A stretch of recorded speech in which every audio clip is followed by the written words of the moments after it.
A Wee Natter with Jenny and Mark Steele on Bow Radio. Hey up, it is indeed A Wee Natter. I'm Mark Steele, and across the table from me is Jenny Steele. And we are joining you on the week that water bosses had a meeting at a posh private club to have a cry about us being mean to them for putting our bills up. So they went and had a wee cry about it. Oh, what? You know, when you hear about these sort of meetings, right? Why does it always happen at posh private or country clubs? You know, the sort of place where if you or I, dear listener, I'm sure Jenny as well, you know, turned up at the front door, we'd be booted out in seconds, wouldn't we? Yeah, definitely, yeah. I'm talking to somebody that's been chased off of golf courses, never mind country clubs or anything like that. You never hear about these meetings happening at McDonald's or, you know, a service station off the A1. And on a slightly different note, after a secret meeting behind a wimpy, the mailbag has arrived. Oh, yeah. It has come through. And last week we were imagining that we were going around our lives like wrestlers, like they used to do on the television. Well, do they still do wrestling on the television? I've absolutely got no idea. I think the last time I watched it, wasn't it WWF or something, which then... Yeah, they had to rename it. Rename it, yeah. Because apparently that's the name of a wildlife charity or something like that, isn't it?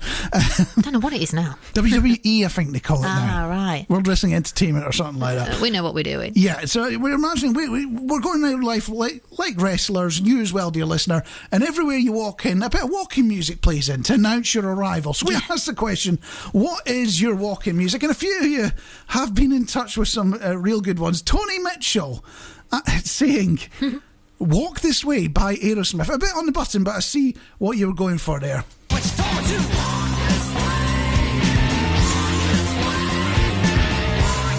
Not to be confused with the Run DMC song either. Yeah, that's what I was thinking of. That's one that came into my mind. You threw me there, Mark. You threw me. Yeah, I think the Run DMC version is probably more well known, but that's sort of the raw original version. Who else has been in touch, Jenny? Kate Harding. Music for Kate would have to be Born to Run by the Boss. Born to Run by the Boss. Yeah, I think I've got that one just here.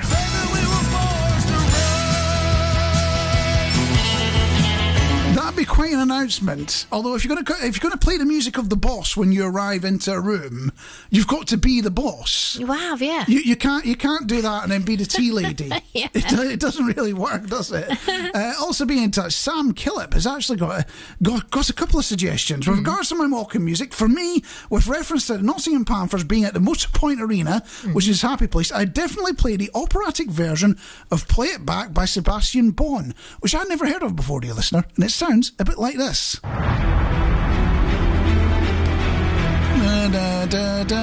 You can hear the painted blackness in it, can't you? You can, yeah.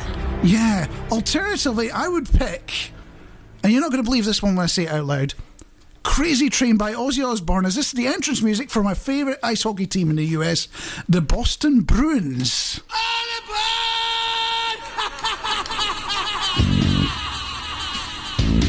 I think if you announce yourself with that, you're sending a message. It's either a bit like the hacker and you're trying to scare your opponent, or it's sending out a message that they might want to watch out and you're probably going to steal something of theirs. I don't know which of those it is in this case. Who else has been in touch, Jenny?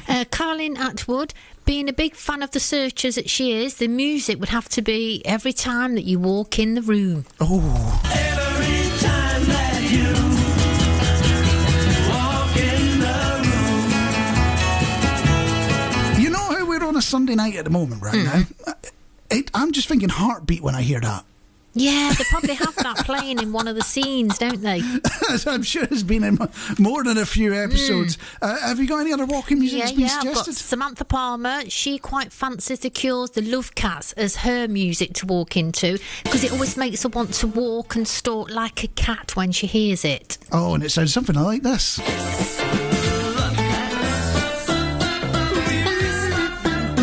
Are you singing along as well? I love the Cure. You can get help for that. You know, there are ways and means that we can sort you out. I think we've covered all the... No, I've got Chris Curley. Oh, Chris Curley, yes. Got a bit of a compliment as well from Chris Curley. Oh, very nice. Trouble. The trouble. I mean, it started off as a negative, but it's not really. Trouble with the Wee Natter is it's addictive, Mark. He says we're addictive. No idea what he's on about. No idea. He enjoys it and loves answering the questions in his head as fast as they come up. But anyway, he says, my walk on on music. It's not really a song, but it will be the Jaws intro. So this one here. Yeah, he says that should clear the way ahead. I agree. I'll admit, it sends a certain message, doesn't it? Don't mess with me. I can see what you're saying there as a message. The only thing is, you don't want to confuse it with bum, bum, bum, Oh, yeah. bum, bum, which is a very different message about how big you are. I've been loving some of these walking music. Me Are we too. well covered on your pile, Jenny? Yeah, I'm done. Yeah, I'm you see, done. we shared the do. work on this fine show. But walking music isn't the only thing you've been in touch about, dear listener. No. Louise Mallenstein saying, I really enjoyed A Wee Natter, especially the part where I found out about Hugh Mum's chocolate mistake. So I'm assuming this is me. Jenny's chocolate mistake. Yeah.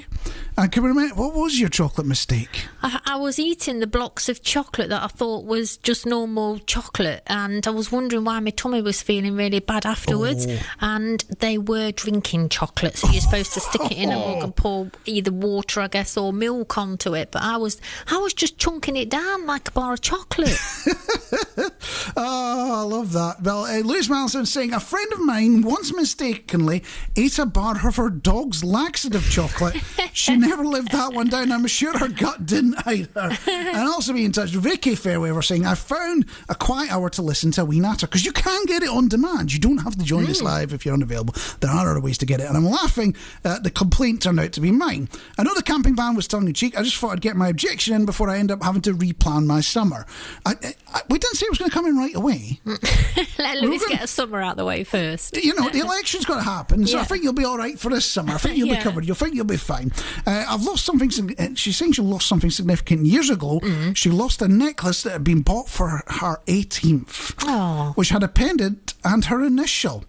She saved up for ages to replace it so she could cover up the fact that she'd lost it. And eventually managed to replace it, and then ended up losing that one as well. No. And she thinks she only managed to keep that for a matter of months. Jeezy peeps. At that point, you know, when do you call it? Do you go, you know what, I'm 15 necklaces in. Yeah. It's maybe time to, you know, take up another hobby, or just give up the fact it's been lost or stolen. Make a story up at that point.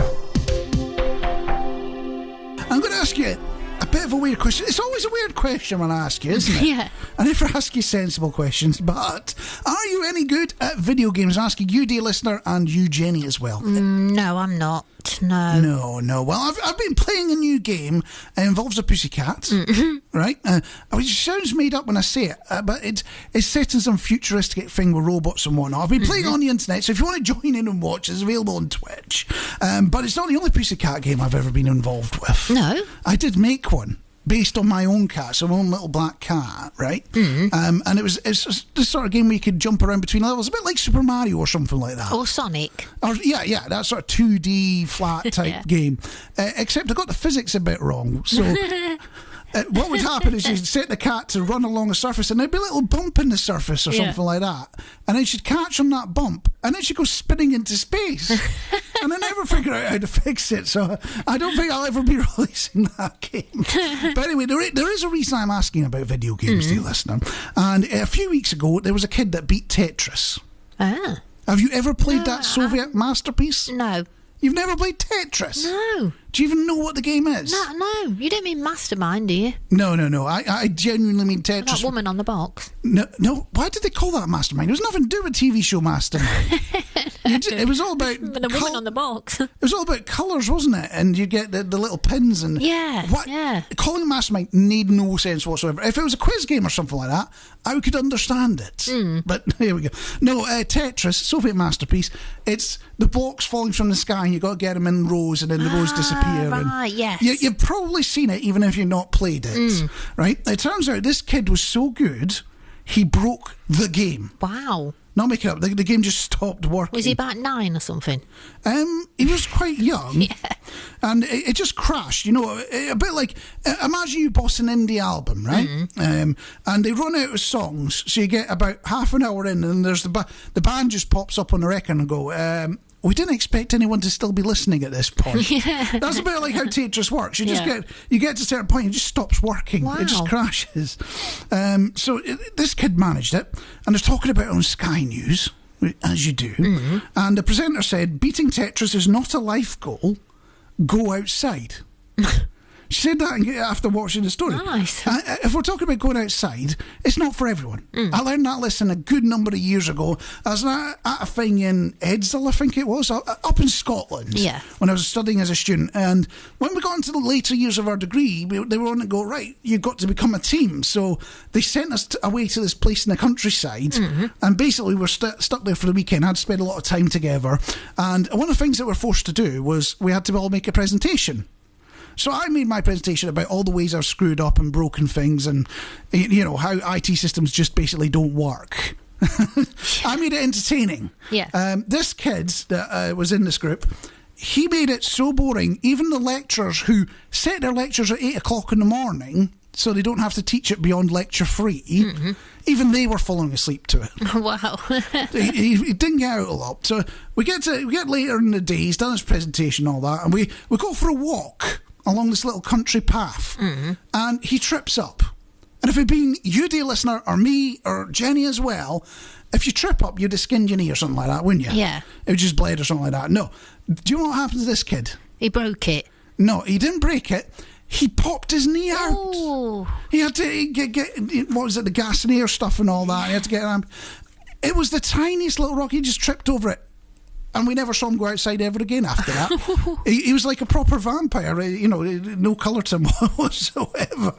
But anyway, this has all got me wondering, right? What uncool thing are you good at? So something that's not, everyone thinks is cool and brilliant and all that, but you're very, very good at it. That's the sort of thing we want to hear about. Personally, do you know what my superpower is? Go on. What would you say my superpower is? Talking. It's not talking, no. My superpower is not panicking when things go wrong. Oh, yeah, that's true. I've genuinely had somebody going, if you're any more laid back, you'd be horizontal. Do you have a superpower? Yeah, probably mine's the opposite. Mine's probably panicking when things even when things don't go wrong. You're panicking. wired. You're Yes. absolutely wired. An anxious ball. Yeah, so we're going to open this up to you, dear listener. What uncool thing are you good at? So something that when people hear it, they go, you know what, I wouldn't talk about that in public. I wouldn't shout about that to the rafters, but you're really, really good at it. We want to hear about it. It's A Wee Natter on Bo Radio, where we're asking about those things that are uncool and you probably don't want to admit to in public, but it turns out you're really, really skilled at. And we've managed to get a confession out of Jenny for one of them. Yeah, I'm really skilled at, when you go to the pictures or the movies, whatever you want to call it, I have a habit of, there can be like a handful of people in, and I've got a habit of actually not knowing I'm doing it, inadvertently picking a seat that then blocks somebody's view. And it's normally when I've got like a high ponytail in my hair, something like that. I don't mean to do it. High ponytail, or do you walk in with a fascinator, top hat, anything like that, or is it just hairdos enough? I think it's just a hairdo, yeah. So you've just admitted to being that really annoying person that ruins the view of this. Yeah, and you don't realise, because they're too polite to tell you as well, aren't they? And then it's only when you look round when they still come down the aisle with the popcorn and the ice creams, and you turn around to say, oh yeah, you should go. Usher, that that's guy, it, yeah. that's the one. And then you realise somebody's scowling at you from behind. There's a song you don't hear every day. Flock of Seagulls wishing I had a photograph of you. Which I suppose in those days was a bit more of a thing because you had to get it printed, and it took days at one point. It was only in the later years that you had the 1 hour turnaround, wasn't it, for photos? Or unless you were posh and had the Polaroid thing where you took a picture and it came out the bottom and you had to waft it around a bit in the air for it to take.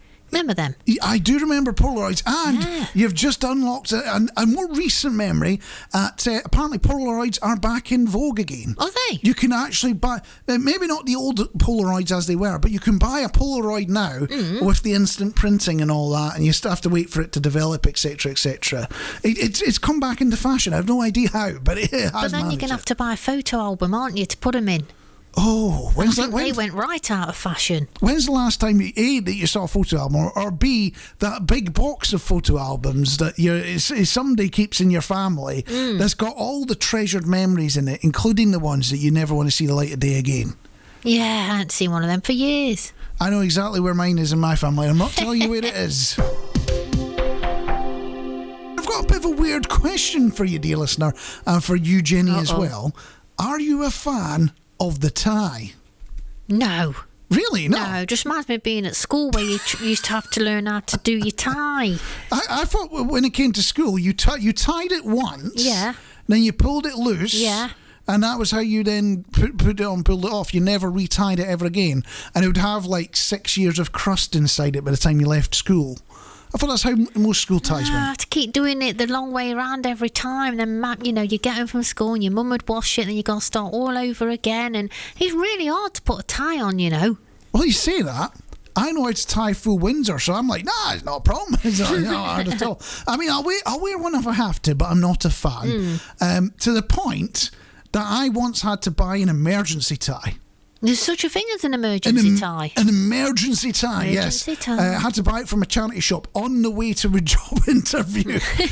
That's when you know you're really prepared, when you've got your ill-fitting suit that you got from the charity shop a couple of months earlier. Yeah. And you go, oh, wow, I need a tie.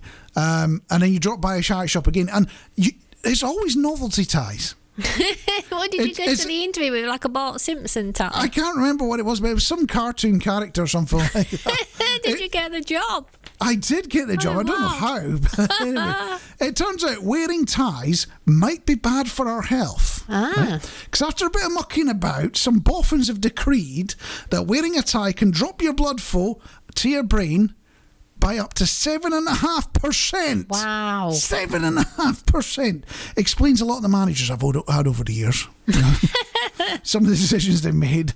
Some of them might even have worn them a bit tighter, to stop the flow 100% with some of the decisions I've had to put off. But I have noticed that they say there is something that the boffins haven't looked into. Because the boffins know what they're doing, but they haven't looked into everything. They don't say what the effect on blood flow is of a clip-on tie. There must be absolute brainiacs that wear clip-on ties. During those last couple of songs, I nipped out into the corridor to go sort some tea out, right?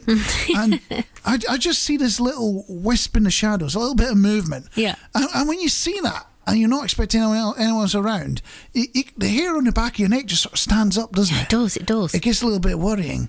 Turns out it was Jenny trying not to get spotted by me. No idea what that's about, but that's not even the first time you did that this week, was it? No, because, it's quite funny at the time, but I don't know if you had to be there, but I was in the village a couple of weeks ago, and I was just kind of walking up, and sometimes where, not that you don't like somebody, but sometimes you just cannot be bothered to have a conversation with someone. You just want to get home, don't you? Get your tea, put your feet up, watch a bit of classic Corrie, you know what I'm saying? And then there they were, and I thought, stop dead in my tracks. I thought, oh no, I don't want to walk past because they'll stop me, they'll start talking to me. And you was with me, and what did I do? I just nipped through. Luckily, I stopped right near like this little alleyway, and I nipped through, and I could see Mark like looking around all over the place, doing like a 360-degree turn, and I'm going, psst, psst, I'm in here, and he's going, what's going on? And I dragged you in, I got you armed in, and I dragged you out, and I went, there's so. If they see us, they'll end up talking to us. So he says, I remember you said to me, the least you could do to make it look not as suspecting is to at least have a look in the shop window. But I was there, and I just thought, has anybody else done anything like that? It was just a spare the moment thing. I just darted down. It was a really dark alleyway as well, and you're like looking around thinking, where's she gone? I'm like, I'm in here. I just you just don't want to have that conversation. I know. This, just to check, this happened in Edwinstowe, didn't it? Yes. Which means I get to play the clip. We have inadvertently done local content. Admittedly, it's about Jenny realising what life is actually like in a smaller place. Let's celebrate. And everyone assumes that if you've got to get across town, it's much, much slower in a city, right? Because, it's going to be long distance, you've got to change buses, blah, blah, blah. It actually takes you longer to go the small distance in a little town or little village. And it was the same problem I had in St Andrews as well. Because every time you go out, somebody will spot you. And then it's almost like neighbourhood watch. So somebody will be peering through the curtains and they'll spy you. And then next time you bump into them, they're like, oh, what were you doing out on Friday? And you're like, why is it your business? But it all comes from a good place. I'd rather have that than the anonymousness of living in the city, of given the choice. And when you move into somewhere, right? How you often find things that the previous residents have left behind and forgotten about, right? And that reminds me of a story, and I can't say names in this, right? Because it'll get me into trouble. And in my mind, it's an apocryphal story. It didn't really happen. It's the sort of story you'd hear in a pub, from a friend of a friend type thing. But the story is of somebody moving into a house occupied by a rock band member in Scotland. Yeah. So this could be many, many people. It could even be no people, right? So that's the story. Move into the house of a rock band member in Scotland. Let's just say they found a very breakable brick that could add a bit of punch to your day just sitting in one of the kitchen cupboards. Ooh. It's completely forgotten about. Worth a few quid, apparently. I bet. That's the story I heard. But, you move into somewhere, somebody else has moved out of it, you move in. Garages are a whole other thing, aren't they? Yeah. Does anyone actually store their car in a garage? Did you, dear listener, store your car in a garage? We couldn't store our car in our garage for sure. No. I'm fairly sure, our garage is a mess. I'm fairly sure the Holy Grail is in there next to a box of cables that will never be used again and will never be of use until I chuck them away. And then you'll need them. It will be the day afterwards. I'll need a cable I've not needed for 20 years, and suddenly I need it in that moment, and it cost me 3 times as much as it originally did to buy the cable because it's for an ancient thing now. Yes. That is how these things go down, isn't it? Yeah, like me with my batteries. I needed a AAA today. A AAA? 2 AAAs. What were you doing? Actually, maybe I don't want to know what you're doing. Oh no, it's AAAs. It'll be like a remote control or something. It was the remote control for the fireplace. Oh, you have a remote control for your fireplace? I do. How posh are you? I know. Get you. Most people wander up and then they turn the gas tap. Jenny's like, no, I have motors installed. They will be automatically moved for me. I won't even be bothered to light it. It'll light itself. Yeah. It's the modern world. But this is nothing compared to a chap in the US. What do you think was in his garage? What do you think they found in there? A rally chopper. A rally chopper. That'd probably be worth more money, actually, in all honesty. No, apparently it was an inert, so isn't going to blow up, nuclear missile. Oh, wow. Thankfully, without the exploded bit. That'd be quite the alarm clock to have one of those, wouldn't it? Just one of those sitting in your garage. I imagine you'd have to rebuild your garage every day if you used that. Or, it blows up. And knowing how the rental market is nowadays, it's not a great place. Knowing how the rental market is, I'm sure there's some landlord pitching a bombed out toilet block as a light and airy living, open living plan experience for only $2,000 a month. Big shout out to Sam Killip. He's actually listening to us at this moment in time. He's doing a puzzle and drinking hot chocolate, like a crisscross puzzle. I'm not sure what that is, A crisscross puzzle. Crisscross puzzle. I know what a crossword is. Yeah. Crisscross. I'm imagining like the pop song here, the singer, Christopher Cross. Have I said that right, Sam? Let me know if I've said that right. Just a little bit of a conversation I want to have with you, Mark, if I may. Should I be worried? No, well, I was watching Location the other day because I love a bit of location. I get the impression the fact you called it 3 times. Yeah. And there was one couple who they used AI to actually choose their perfect place to live. Well, the actual area, the location, they let AI choose it. It was Richmond in Surrey, yeah. So they got the power of artificial intelligence, which burns a ridiculous amount of electricity. If you're talking about green, AI is not green, but they've got the power of cutting edge technology. Yeah. They put in all the things they needed from somewhere to live, and they went boop boop boop. Richmond and Sunny. Yeah, Surrey. Yeah. Seriously. Would you let AI choose you the perfect location? Well, you say that. I do have AI in front of us here, dear listener. No. Unfortunately, ours is a little bit more budget. We don't have really cutting edge stuff. We've got old fashioned technology, so it literally does go beep, beep, boop, boop, boop, boop, as it's calculating. Like the old AOL dial-up. Yeah, and I have to use punch cards as well. So I'm just slotting the punch card in now. Boop, boop, boop, boop, boop. It's calculating. Yeah. It's working out. Yeah. I don't know why it's got air brakes in it, but right, and it has popped out. Oh, for you, it's saying where you live at the moment. That's fantastic. It's brilliant. Do you know what's come out with for me? It's come out with a different answer. What he's trying to say? is sending a message this week. Yeah. It's telling me the perfect place for you to live in, Mark, is a cardboard box. Make of that what you will. In case you've not noticed, it is an election year this year, dear listener. And assuming Rishi doesn't bottle it, of course, because he could knock it on to next year. It's always possible. But you'll hear all sorts of promises in the build-up from all sorts of people, won't you? Yes. But no one will be dealing with the unimportant issues.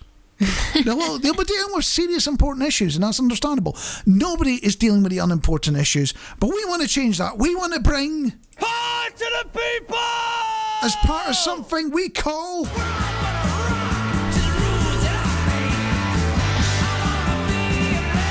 Elected, and this week we are dealing with a very British problem. Do you enjoy a pub?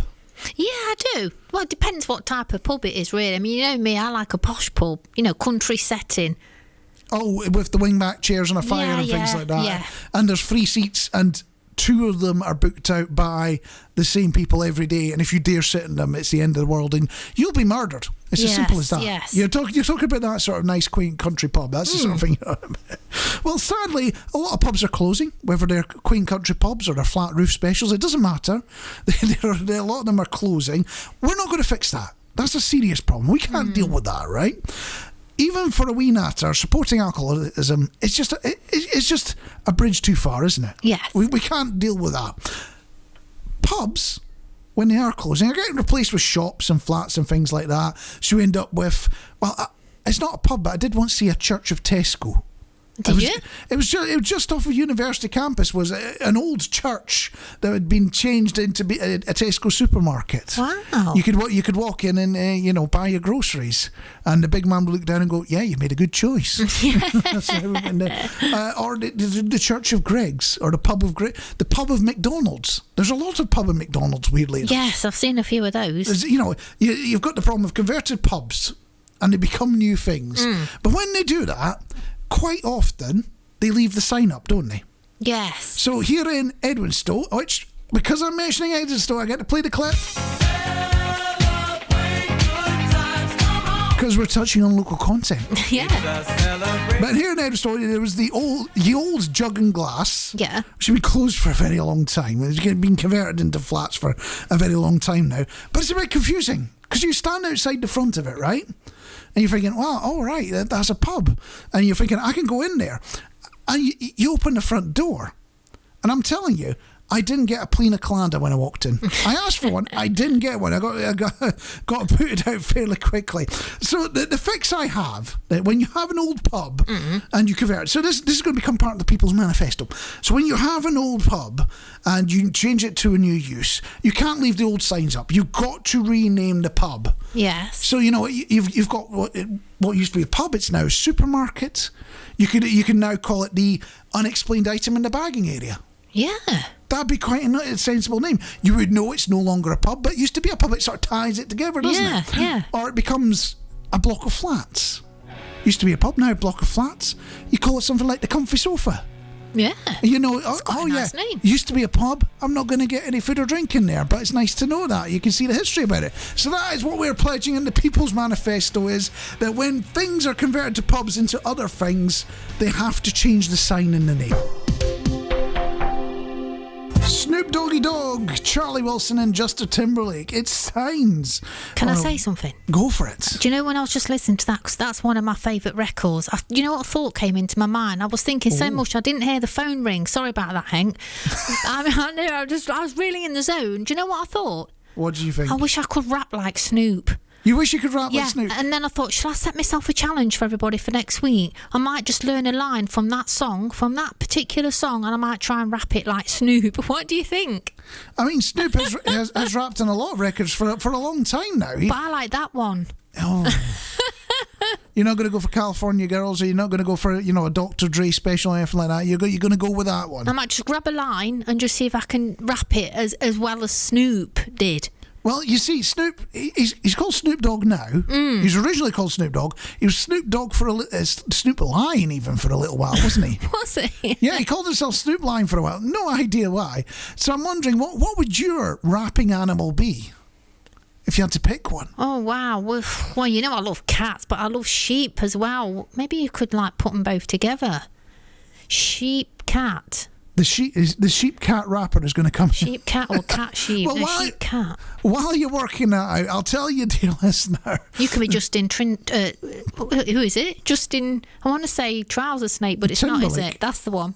He was also in Where Is the Love, and he didn't get credit on that one. Mate.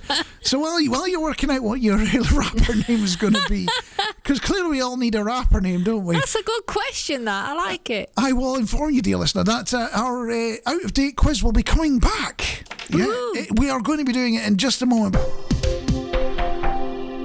Natalie and Brulia and Torn playing that one for you, Hank, on A Wee Natter. It's Paul Radio, and it's one of those songs that takes you back to a specific moment, isn't it?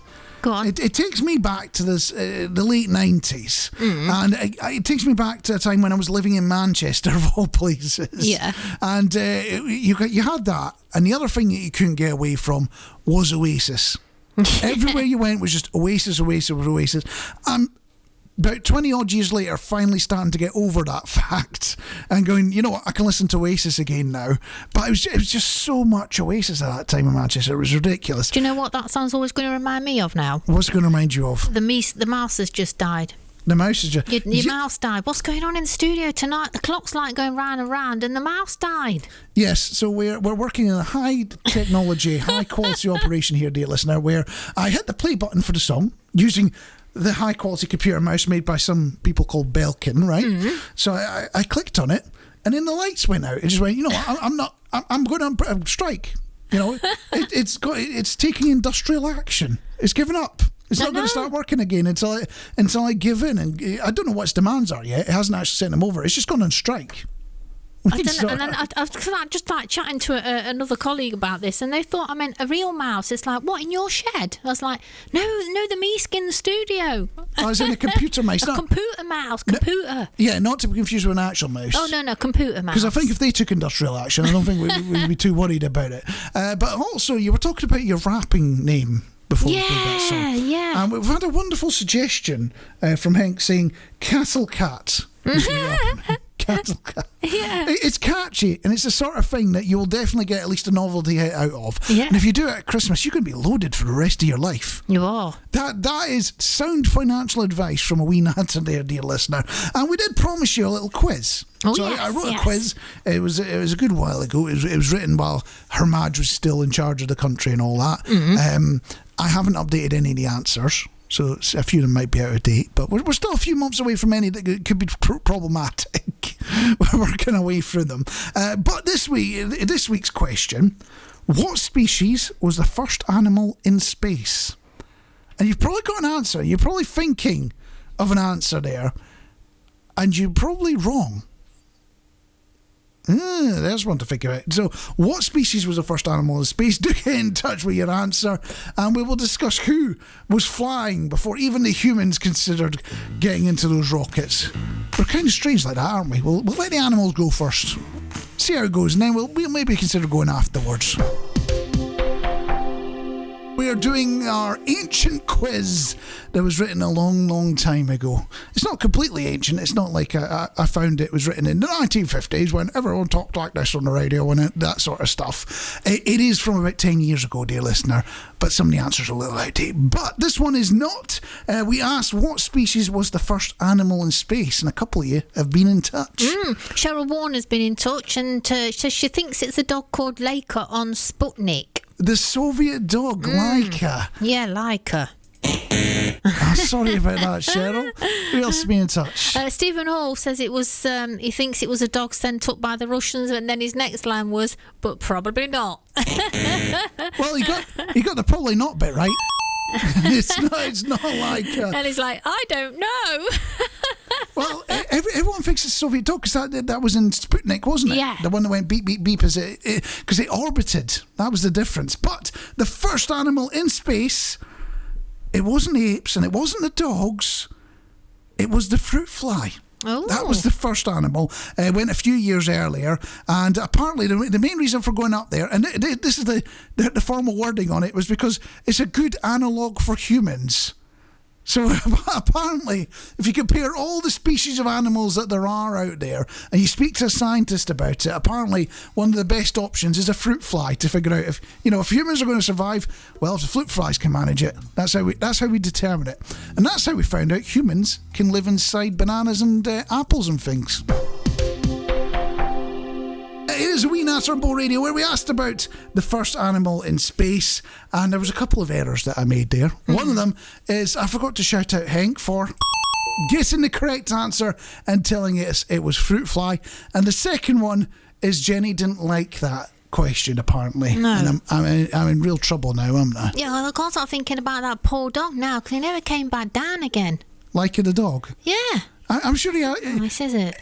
If you know what dogs are like in a car, right, and they're going somewhere, they're having the time of their life, aren't they? Admittedly, you can't roll the window down and they can stick their head out it when they're going into space, but they're having the time of their life. So imagine what it'd be like on a space rocket. It'd be blowing the dog's mind, wouldn't it? It's probably had the most fun it's ever had in its life. That's how we've got to imagine it went down in the 1960s, and that's what I'm going to... I don't agree with that. That's not nice. I'm not going to get that dog out of my mind now. That's not nice. No. I'm going to imagine the dog had the time of its life. And have you ever seen the TV show Time Team before? No. Really? Seriously? I saw it decades ago, but I haven't seen it in recent times. And it's the one, you must know, but it's the one that's Tony Robinson. He gets too excited as they dig up a Roman villa. No, I'm not seeing it, no. Really? No. Seriously? It's always a Roman villa. It doesn't matter where they are. They are aware Italy's a place, aren't they? They don't have to go digging around in Britain to find a Roman villa. You can go to Rome. Budget airlines will get you there for a tenner. But more seriously, when you're looking at this historical stuff, right?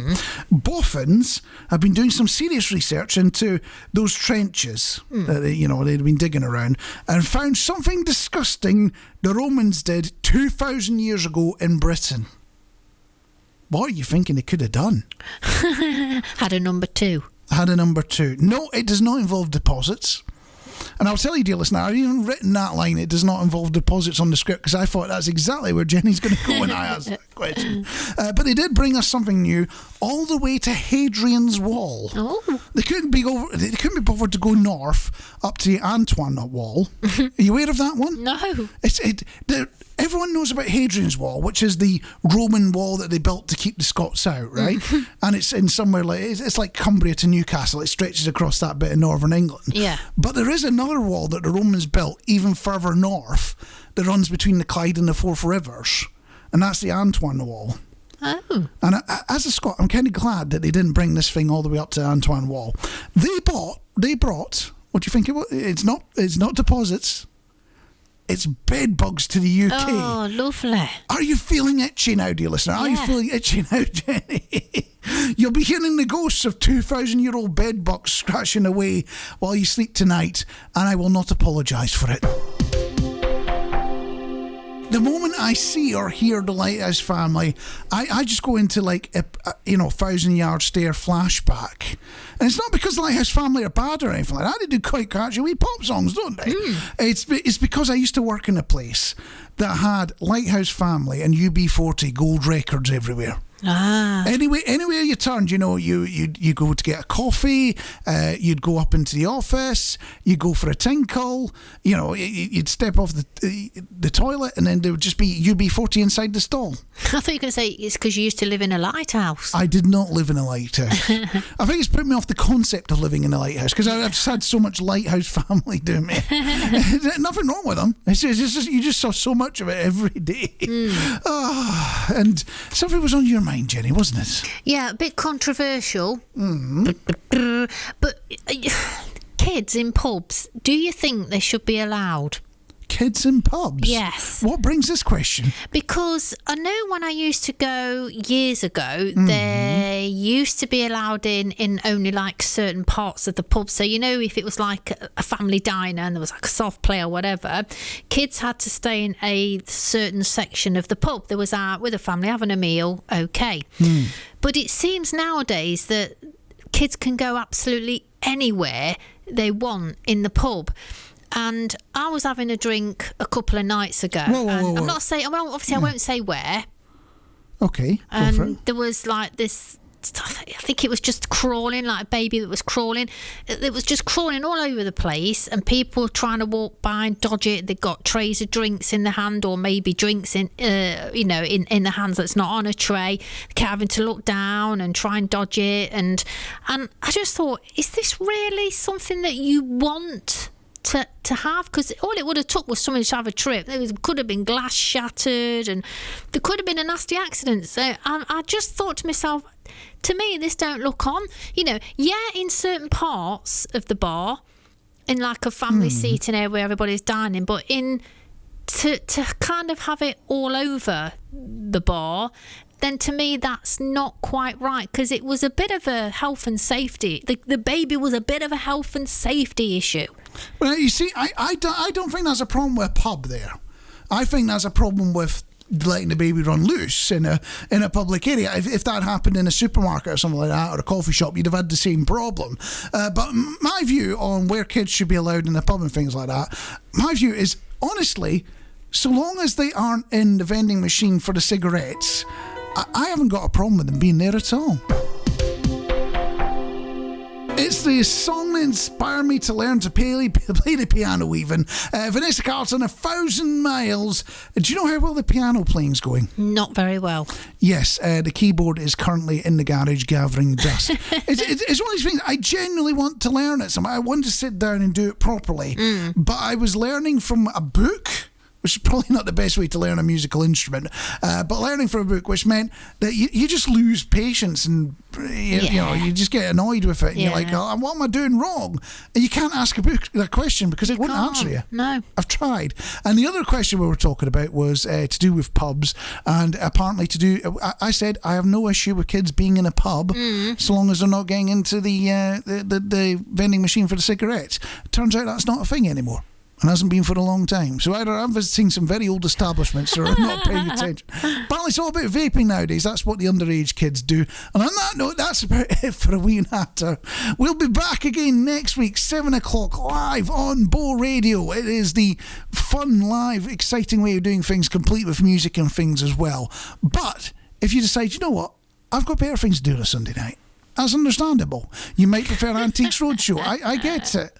It wouldn't be my choice, but you might prefer Antiques Roadshow. If that's the way you live your life, then instead you can catch up on demand. There, you get it on YouTube, you can get it on Mixcloud, you can get it on podcasts as well. Search for A Wee Natter, and if you're on one of those on-demand things, they've usually got a wee subscribe button you can hit, right? Yeah. And if you hit that, some magic occurs.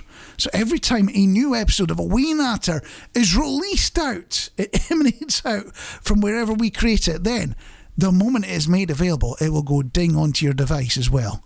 And you can enjoy A Wee Natter. Get it straight into your system the moment it is made available. And hopefully we'll catch you next time.